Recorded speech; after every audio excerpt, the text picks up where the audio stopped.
Last video, I walked through how I help a boy choose a topic he'll actually want to write about. Today, I'm covering what comes right after, turning that topic into an actual plan using a simple graphic organizer. This is the step that keeps the whole piece from falling apart halfway through, so let's get into it. If you're new here, I'm Simone. I teach elementary and middle school English, and this is part of a series walking through exactly how I teach writing in my classroom, phase by phase.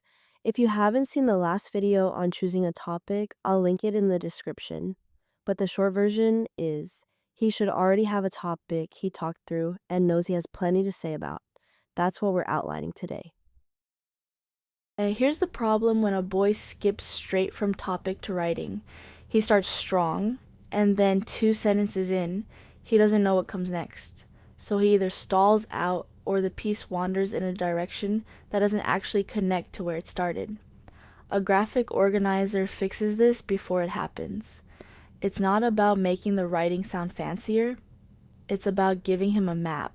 So when he sits down to actually write, he already knows where he's going. Here's the version I use, and I keep it deliberately simple. Just 4 boxes. Box 1, the topic, written at the top, so it's always in view. Box 2, the beginning. Just a few words on what happens first, or how the piece opens. Not full sentences, just enough to remember the idea. Box 3, the middle. This is where the main events or main points go. I usually have him jot down 2 or 3 quick phrases, not full thoughts, just enough to remind himself what happens. Box 4, the ending. How does it wrap up? What's the last thing he wants the reader to know or feel? That's it. 4 boxes, a few words each. It's not meant to be a finished draft in miniature. It's meant to be a skeleton he can hang the real writing on later. Before I hand this over to a student, I always model it myself first, out loud. So I will be using the exact same topic from last video's roleplay example, my favorite game. Okay, box 1, topic, my favorite game.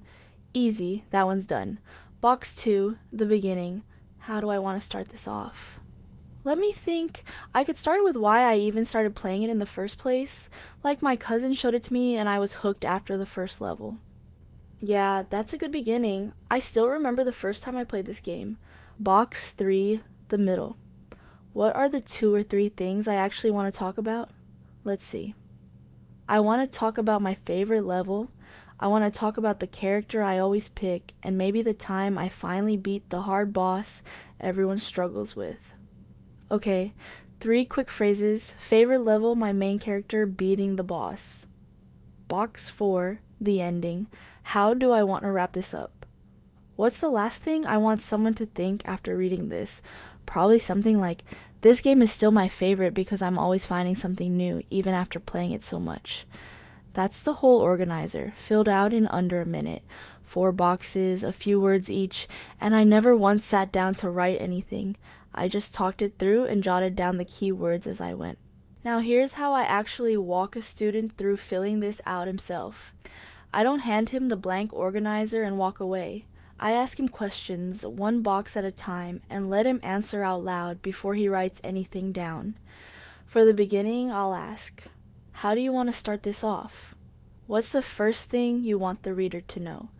For the middle, I'll ask, what are the 2 or 3 things that actually happened, or the main points you want to make? And for the ending, I'll ask, how do you want to wrap this up? What's the last thing you want someone to think after they finish reading? Notice this connects right back to the last 2 videos.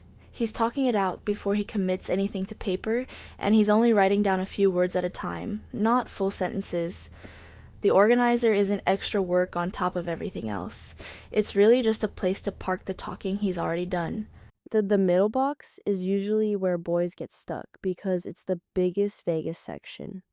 If that happens, I narrow it down the same way I do with topic choice. Instead of asking what happens in the middle, I'll ask something more specific.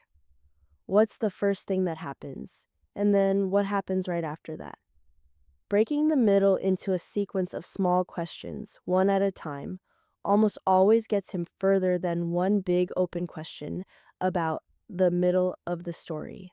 So to sum up, 4 boxes: topic, beginning, middle, end, a few words in each one, filled in by talking it through first, 1 box at a time, not written all at once.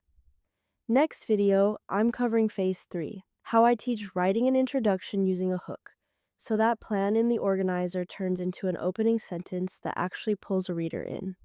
Subscribe so you don't miss it, and let me know in the comments. Did the 4 box method make outlining easier for your son? I'd love to hear how it went.